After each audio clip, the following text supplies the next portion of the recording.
Hey everybody, and welcome back to ThreadX3 Productions. Today we're going to be doing a review on Sonic the Hedgehog, the movie.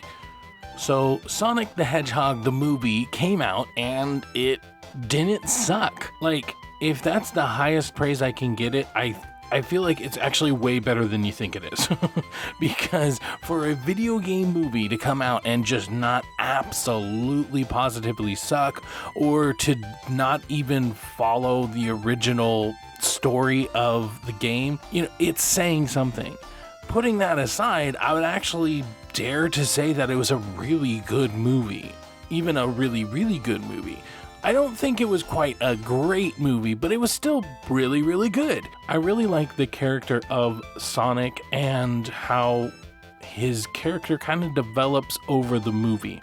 Then the James Marsden cop guy, he's actually pretty cool too.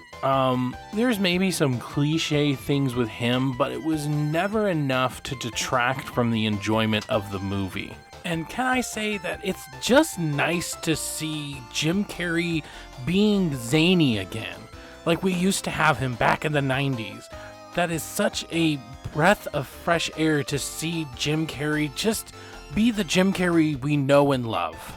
And then the dynamic between the two is actually really believable, and they don't seem to force it. Even though maybe once again there are a few cliches, there just isn't a lot of it that seems forced, that seems like, oh, they're just doing this for the movie. It seems realistic, and I feel like when it comes to characters, making them feel real, even when they're a cartoon blue hedgehog, is definitely a feat that is worth talking about. Then there comes the comedy. The comedy is really well done. There's some meta humor, and most of the jokes land great. I don't remember a single joke that just landed with a thud. Most of the jokes were really good, and I thought they were fine. Even when there was a terrible pun joke about how he has to escape to a planet full of mushrooms, and the James Marsden character says, well, hey, at least you won't be the only fun guy there. Stat joke. Even that was pretty funny, I will admit. Of course, I am a dad, so there is a little bit of bias there. So the overall story is basically Sonic is really fast. He's got to go fast. He's got to go fast. He's got to go faster. Sonic fast. And he lives on a planet that is pretty much the video game planet. A lot of people thought beforehand that he was in the video game and then he came to our world. And in fact, in the marketing, that's almost kind of how they market it, is like, hey, he was in the video game and then he came to the quote unquote real world. When actually that's not really true. It's more he's on a planet that looks like Sonic. So I'm not sure why they decided to market it that way, other than, I don't know, honestly, reasons, I guess. But yeah, he's just basically on another planet, and then he gets discovered as a little baby, and I have to admit, baby Sonic, not quite as cute as baby Yoda, but definitely pretty cute. But anyways, his powers gets discovered, which basically when he goes really fast, or he really thinks about it, he can have blue lightning and be really powerful. Anyways, so once he gets discovered, he uses the rings to teleport to our world. And then he basically has to hide out there. So then his character actually has a lot to do with him and how he's been alone for years and years. And he does things like talk to himself. And he's very kind of socially awkward, but it doesn't feel forced. It feels like, yeah, he's been in a cave all by himself for years.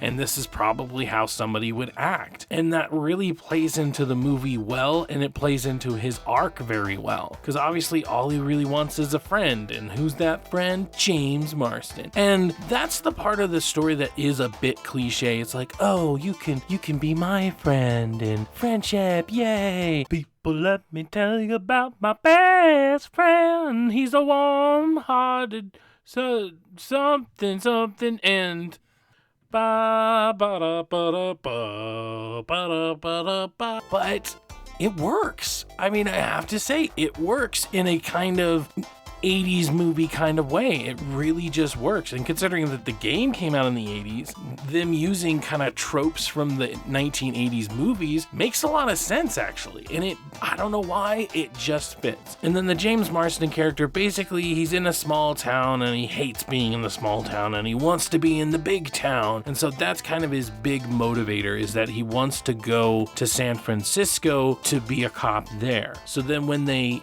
meet for the first time, he freaks out, shoots him with the tranquilizer. He sees that he's wearing a San Francisco shirt and he says the word San Francisco right before dropping a ring. Out comes a portal onto the ground and he drops all the rings in San Francisco. So boom, we have a buddy cop kind of road trip where they have to go across the United States. Well, it's not across the United States. I guess they start off in like Montana or something. Green Hills, Montana. So they have to kind of go semi-cross country to San Francisco so that they can get it, and he really needs James's help. And so I feel like they set it up actually pretty well, because there's straight up one part where they almost like talk to the audience in a way, like obviously not, fourth wall breaking Deadpool style, but they're like, hey, why don't you just go west? Just keep going west, you'll find it. And he goes and he comes back and he basically went into the ocean. He's like, I don't know the way there. And so they kind of prove to the audience that, yeah, they need each other, or he needs him.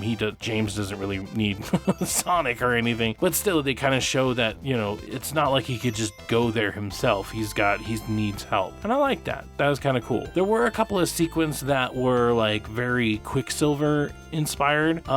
I wouldn't say that I love those, but it was also just kind of silly and just for the heck of it. So I didn't really mind it too much. Overall, the movie was a really good time. I went and saw it with my 4-year-old and she really liked it. It is kind of very child heavy, so don't expect like an adult themed movie, but also it's a Sonic movie, so I would hope you wouldn't expect that anyways. I saw a couple of other reviews that were basically just praising it for being, not bad, which obviously I joked about that at the beginning, but I'm actually very surprised about how good it is. And I would say that a lot of people that are saying that it's good are actually trying not to talk about how awesome it is because they're trying to temper expectations. They don't want people to just absolutely go in thinking it's going to be the best movie ever. And I'm definitely not going to tell you it's the best movie ever. However, I do feel like some of them are kind of underselling it, because this is just a really good movie. It's not going to win any awards. It's not going to be, on the top 10 of a lot of people. But as far as like a video game adaptation, this has to be one of the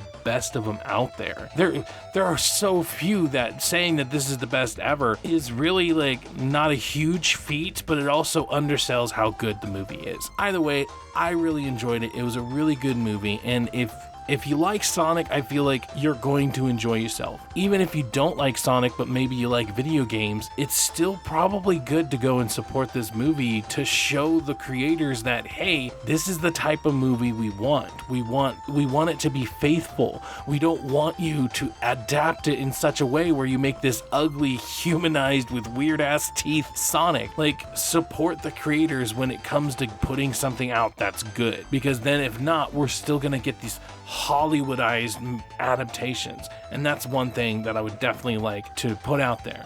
So for me, I would say it was definitely worth a day one admission, definitely worth that premium price. But you guys let me know, have you seen Sonic? Have you watched it? Did you like it? Did you hate it? Let me know down in the comments below, and you can follow us at TX3 Productions on Twitter, ThreadX3 Productions on Instagram, or ThreadX3Productions@gmail.com to get a hold of us directly. All right, well, I was Nick for ThreadX3 Productions, and you have a good day.